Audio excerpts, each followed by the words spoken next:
별아, 오늘 뉴스 봤어? 네이버가 큰 발표했대. 뭔데? 네이버가 2월 2일 뉴스 콘텐츠 제휴 평가 활동 재개 위한 공식 절차 착수했어. 2년 8개월 만이거든.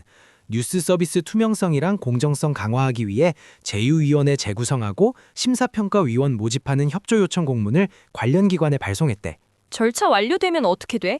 연내 신규 제휴 매체 등록이랑 입점이 진행될 수 있어. IT 미디어 업계에서는 이번 조치가 포털 뉴스 신뢰도 제고랑 다양성 확대에 기여할 거라는 평가 나오는 한편 제휴 심사 기준이랑 절차 공정성 확보에 관한 논의도 이어지고 있어.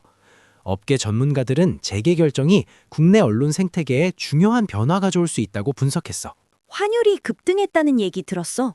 2월 2일 오후 3시 40분 기준 원달러 환율이 전일 대비 약 24원 급등해서 변동성 확대됐대. 외국인 투자자들 대규모 국내 주식 매도, 해외 금융시장 불안, 글로벌 금리, 통화정책 불확실성 같은 게 복합적으로 작용한 결과거든. 24원이면 많이 오른 거야? 엄청 많이 오른 거지. 최근 코스피 지수 급락하는 국면이랑 맞물리면서 원화 약세가 심화됐어. 환율 상승은 수출이랑 물가, 기업 실적 전망 같은 실물 경제 전반에 영향 줄 가능성이 있대. 투자자랑 기업가들은 단기적 환율 리스크 관리 필요성 강조했고, 금융권에서는 향후 금융시장 전반 불확실성 확대로 국내외 자금 흐름에 영향 줄 수 있다는 의견 나왔어. 삼성전자 얘기도 있었지?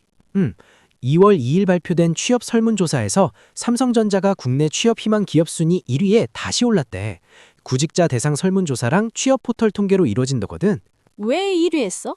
글로벌 사업 규모, R&D 투자, 복지 정책, 인턴십 프로그램 같은 강점 때문이래.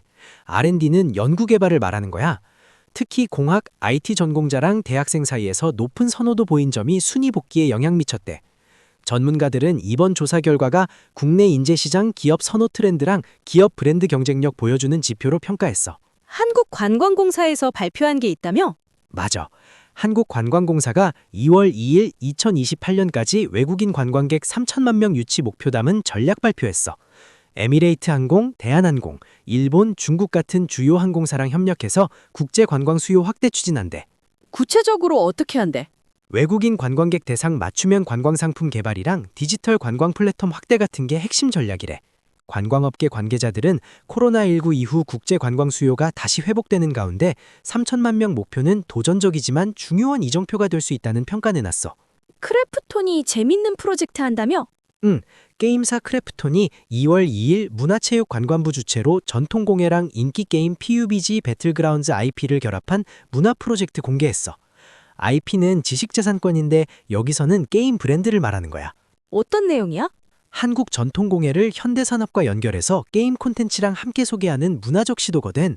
한국공예디자인문화진흥원이랑 협력해서 진행되는데 참가 작가들이 공예품에 PUBG 요소 융합한 작품 선보인대.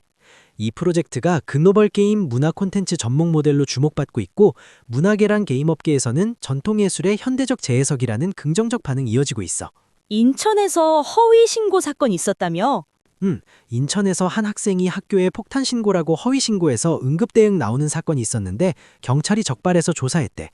스와팅이라고 하는 건데 거짓으로 신고해서 경찰이나 소방관 출동시키는 거야. 실제로 폭발물이 있었어? 아니, 실제 폭발물이나 위험 요소는 발견 안 됐어. 인천지방경찰청이 사건 전말 확인하고 허위 신고자 신원이랑 동기, 긴급 대응 과정 같은 거 공개했거든. 허위 신고는 형사처벌 대상이 될 수 있는 상황으로 조사됐고 경찰은 국민 안전 위협하는 허위 신고에 대해 강력한 법적 대응 진행할 예정이라고 밝혔어. 시민들은 허위 신고로 인한 생활 안전 불안이랑 공공자원 낭비 문제 지적했어. 강원 쪽 소식도 있었지? 강원 서부보훈지청이 2월 2일 춘천시 보훈회관 대강당에서 강원도랑 춘천시 보훈단체장 대상으로 2026년 보훈사업 설명회 개최했어. 올해 추진 예정인 보훈지원 정책, 복지 프로그램, 기념행사 계획 같은 게 소개됐거든. 주요 내용이 뭐였어? 참전용사랑 유가족 지원 강화, 지역사회 보훈교육 확대 같은 게 주요 내용이었어. 참가자들 사이에서도 보훈복지 향상 기대 나타났고. 횡선군에서도 발대식 있었다며? 맞아. 강원 횡성군이 2월 2일 2026 산불 감시원 산림재난대원 발대식 개최하고 본격적인 산불 방지 체제 구축했어. 산불 감시원 역할, 장비 배치, 재난 대응 훈련 일정 같은 게 소개됐거든. 지역에서 반응 좋았어? 산림재난대원이 지역주민 안전 강화랑 산불 예방 의식 제고 목적으로 조직되는데 지역에서는 산불 예방 활동 강화됨으로써 산림 환경 보호에 도움될 거라는 긍정적 반응이 있었어. 레고 포켓몬 출시된다는 얘기 들었어. 레고 코리아가 2월 2일 레고 포켓몬 시리즈 3종 상품 국내 출시 발표하고 예약 판매 시작했어. 세계적으로 인기 있는 포켓몬 IP 기반으로 한 레고 세트거든. 소비자 반응은 어때? 국내에서도 완구 및 취미용품 시장 소비자 관심 끌고 있어. 소비자들 사이에서는 레고랑 포켓몬 결합이 기대된다는 반응 나왔고 완구 매장이랑 온라인 예약 사이트에서는 연령층 넘는 수요 나타났대. 설 연휴랑 맞물려서 소비재 및 선물 시장 이슈로도 주목받았어. 날씨 얘기도 해야겠다. 폭설 온다며? 맞아. 2월 초 전국에 대설특보 확대돼서 수도권, 충청권, 전북, 전남 내륙에 눈이 크게 내릴 거라는 기상예보 발표됐어.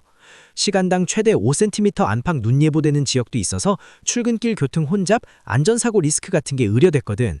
정부는 뭐라고 했어? 정부가 위기경보 주의 단계로 상향하고 중앙재난자체대책본부 가동했어. 서울시랑 코레일 같은 데서는 대중교통 운행 확대랑 제설 대책 발표했고 시민들은 도로 안전이랑 대중교통 안내에 주목했어. 출근길 교통 상황 확인 필요하다는 반응이 이뤄지면서 생활 안전 콘텐츠로 많은 조회 기록했대. 오늘도 정말 다양한 뉴스였네. 네이버 뉴스 제휴 재개는 의미 있는 변화고. 그러니까 2년 8개월 만이라서 언론 생태계에 중요한 변화 가져올 수 있어. 환율 급등이랑 폭설 같은 건 우리 생활에 직접 영향 주는 거라 신경 써야 할 것 같아. 너랑 얘기하니까 뉴스 이해 잘 돼. 고마워. 나도 재밌었어. 내일 또 새로운 소식 들고 올게.